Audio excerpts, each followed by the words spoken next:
Last year, across the entire United States, employers officially attributed roughly 55,000 job losses to artificial intelligence. That's the number that showed up in the filings and made the headlines. The modeled estimate of how many positions were actually displaced, or quietly never created in the first place, sits somewhere between 200,000 and 300,000. Sit with that gap for a second. It's not a rounding error. It's not bad math.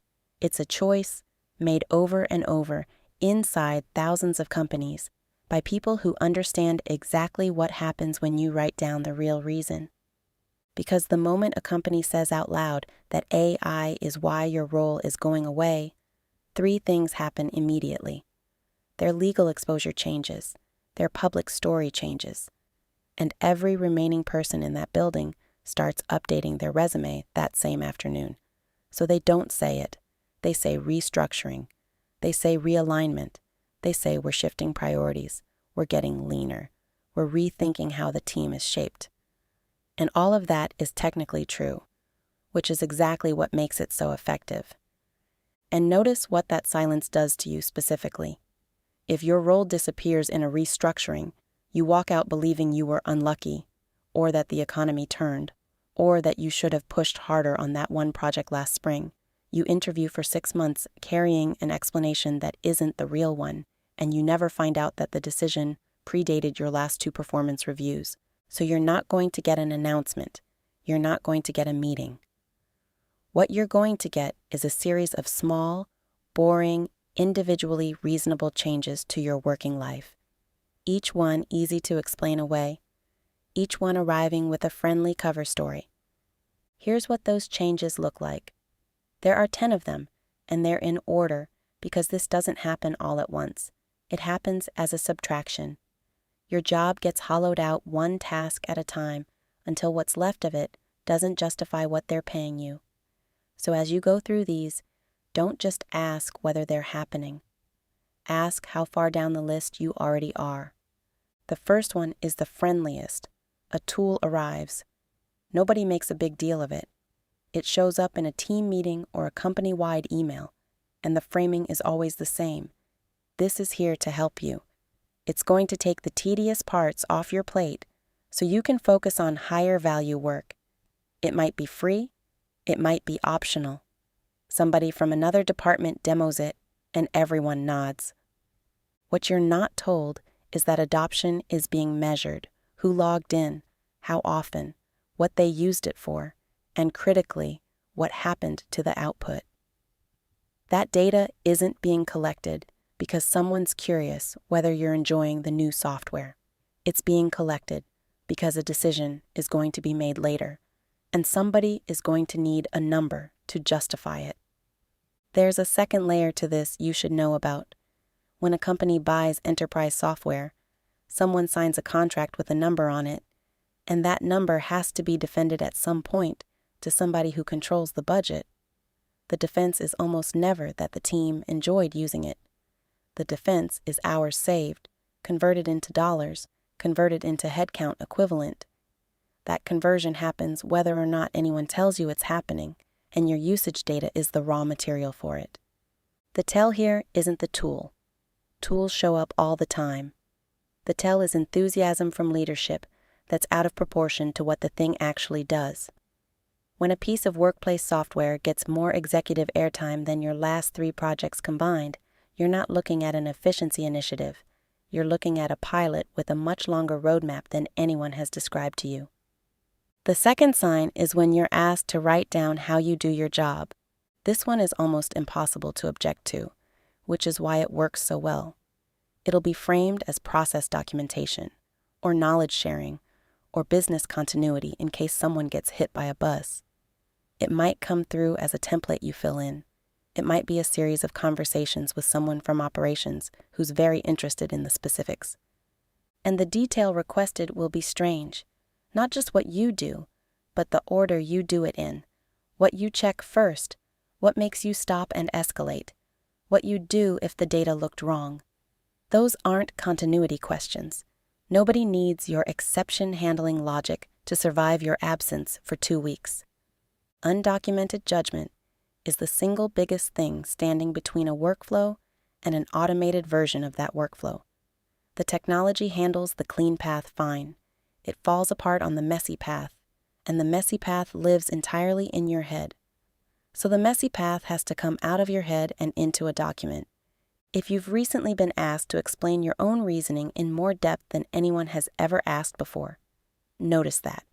You're not being valued for your expertise. Your expertise is being extracted from you. The third sign is when your job shifts from producing to checking. You used to write the thing. Now something else writes the thing and you review it. You used to build the analysis. Now the analysis arrives and you confirm it looks right.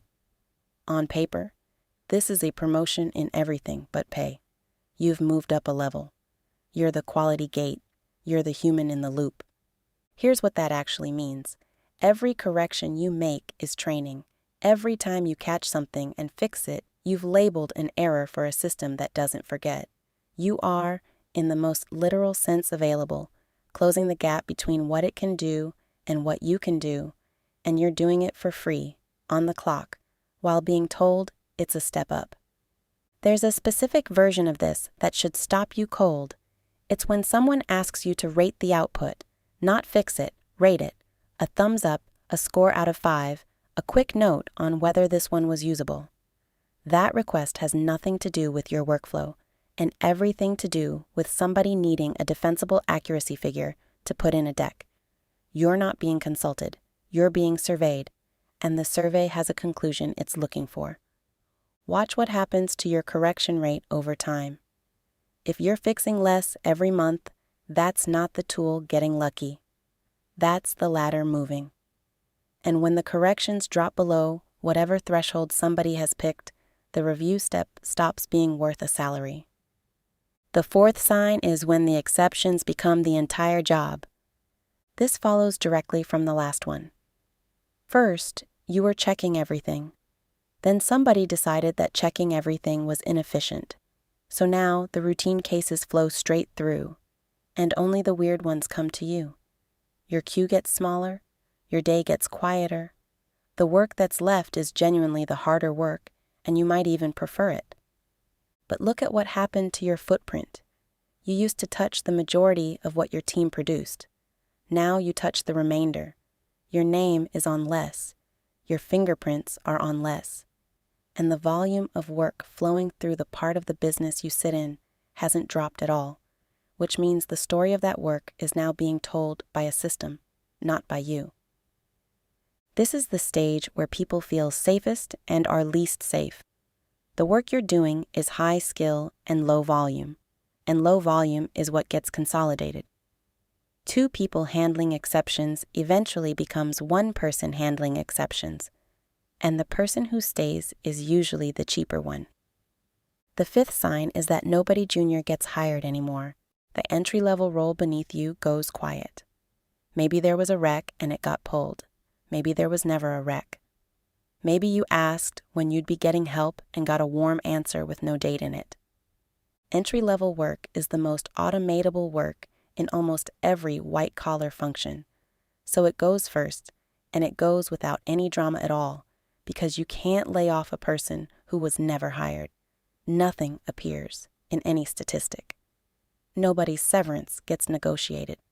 The job just doesn't exist, and the absence is invisible unless you're specifically looking for it. Why this matters to you personally, even if you're nowhere near entry level, the junior layer is the thing that makes your seniority mean something. When it's gone, you're not a senior person with a team underneath you. You're an expensive person doing tasks that used to sit 2 levels down. And the next conversation about your role is going to be held by someone looking at your salary next to the complexity of what you actually did last quarter. The sixth sign is when somebody leaves and the role doesn't come back. This one is now openly discussed in the trade press, so you don't have to guess at the motive. The strategy has a name in management circles, and the phrase people use is not backfilling. Somebody resigns or retires, the position is quietly retired with them, and the work gets distributed across whoever's still standing. You'll be told this is temporary. You'll be told they're being thoughtful about the hire, or waiting for the next planning cycle, or making sure they get the right person. Months will pass. The reorganized version of the work will start to feel normal, and once it feels normal, it's permanent. The company gets to reduce headcount without a single layoff, without a press release, without a WARN notice. It looks like attrition. It's on the same spreadsheet as the automation plan. Count the roles on your team that have disappeared this way in the last 18 months. If the answer is more than one, your team is already smaller than it looks on the org chart, and that shrinkage was budgeted. The seventh sign is when the output expectations go up and nothing else does. More reports. Faster turnaround. A number that used to be a stretch is now the baseline, and nobody's hiring, nobody's raising your pay, and nobody seems to think this is unusual. This is what displacement looks like before anyone's job ends.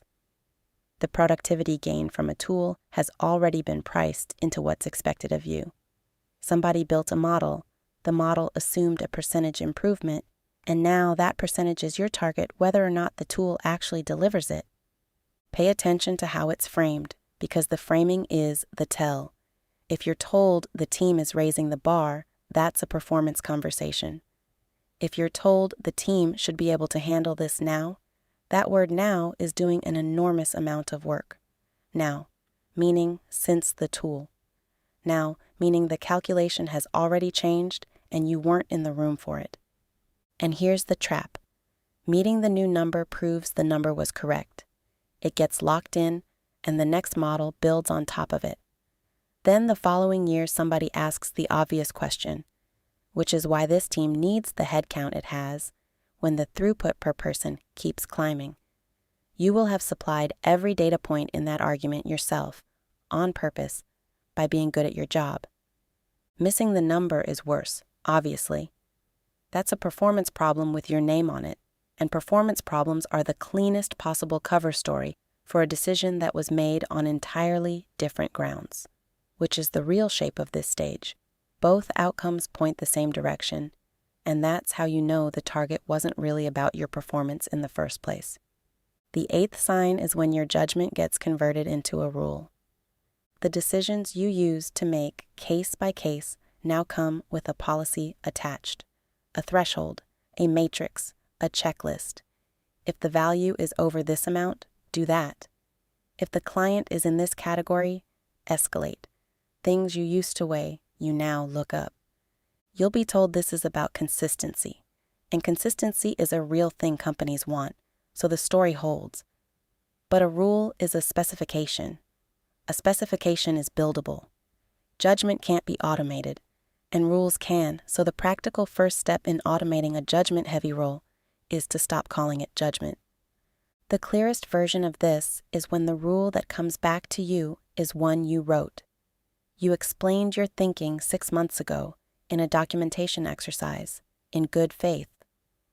Now it's a policy in a system, and your discretion has an override form attached to it, and the override needs approval. The ninth sign is when your reporting line moves. You get shifted under operations, or a shared services group, or a centralized team with a name nobody on your old team can define. Your work doesn't change, your manager does. The people who understood the texture of what you do are now 1 degree removed from your review. Reorganizations like this are how roles get positioned for consolidation. When you sit inside the function you serve, cutting you is a visible loss to a team with a stake in defending you. When you sit in a central pool, you're a line in someone else's cost center, evaluated on throughput by a person who has never watched you work. Notice who your skip level is now. Notice whether anyone in your new reporting chain has ever done your job. If the answer is nobody, then the case for keeping you has to be made in numbers alone, and numbers are the one argument automation always wins. The 10th sign is silence. Not conflict, not criticism. Silence. The specifics of your work stop coming up. Nobody asks how you handled the difficult account. Nobody pulls you into planning for next quarter. You're not being excluded in any way you could point to, and everyone is perfectly pleasant. And if you brought it up, you'd sound paranoid. Test it if you want to be sure. Raise something genuinely difficult about your work in a group setting, something that would have generated 10 minutes of debate a year ago, and watch how fast the room moves on. Not dismissively, pleasantly. That pleasant, frictionless move on is the sound of a topic that no longer has a future attached to it. This is the last stage because there's nothing left to discuss. The parts of your role that were interesting to talk about have been documented, converted, distributed, or absorbed. What's left is throughput, and nobody schedules a meeting about throughput. The version of this that should genuinely concern you is when you're left out of conversations about tools that affect your own work. Early on, you were consulted. You gave feedback. You helped evaluate. Then at some point, you stopped being asked, and the rollout happened anyway. That change isn't an oversight. Your input was needed while the system was learning your job. It isn't needed anymore. So that's the ladder. And the reason it's a ladder and not a checklist is that where you are on it tells you something the individual signs don't. If you recognized 1 through 3, you have time, and time is the whole asset here. Your leverage right now is the undocumented part of your work, so stop treating documentation requests as a neutral administrative task and start treating them as what they are. Being thorough about the clean path and vague about your judgment isn't sabotage. It's the same discretion any professional exercises about their own methods, and you were never obligated to hand over the reasoning that makes you difficult to replace. If you recognize 4 through 7, the calculation about your role has already been run. What you do now is get external proof of value while you still have a title that makes it easy. Take the recruiter call. Find out what your number is on the open market rather than what it is inside a building that's already modeled you as a cost. You don't have to leave. You do need to know. And if you recognized 8, 9, and 10 together, understand that the decision is likely already made and the timeline is the only variable left. That's not a reason to panic, and it's definitely not a reason to work harder, because harder isn't a factor in this equation. It's a reason to move first while you're still employed, still current, and still holding a job title that opens doors. Here's the thing worth holding on to. None of this is happening because you're not good enough. That's the story you'll be tempted to tell yourself, and it's the story that keeps people in place for another 18 months trying to outperform a spreadsheet. The reason your company won't say the word AI out loud isn't that they're protecting you. It's that the silence is worth money to them, and every month you spend not reading the signs is a month they get for free. You can't make them tell you. You can stop waiting to be told,